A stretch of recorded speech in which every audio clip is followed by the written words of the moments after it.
The incredible overcoming story of Brendan Fraser, from Abali IA. Welcome to the Cast Channel Celebrity Channel, where your presence is extremely important, but before proceeding, subscribe to the channel so you don't miss any news. Over the last decade, the star of The Mummy participated only in smaller projects, far from the successes he achieved in the early 2000s. Before disappearing from the scene, his last major work was the film O Negotiator in 2011. And it was in this almost decade of relative discretion that Fraser saw his life collapse to the point of facing depression, financial problems, and a series of health issues that directly affected his career and that make his return even more representative. In an interview with US magazine GQ in 2018, Fraser told a story that has shaken him a lot over the last 15 years.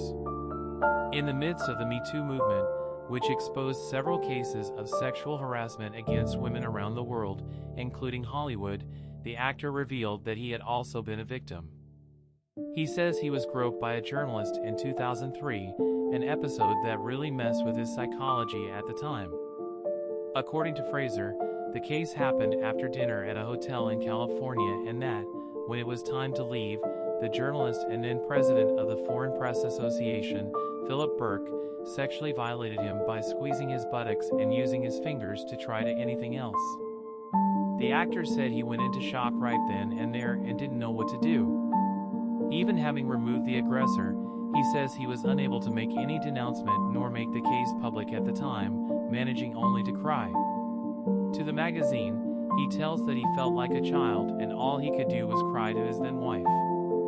Brendan Fraser says that the case of violence marked him too much, mainly because Burke is an influential person in Hollywood. The association that the journalist presided over is responsible for the Golden Globes and believed that this was a fight that the actor could not win. So much so that he didn't even have the courage to comment on the subject publicly, something he only managed to do 15 years later. After the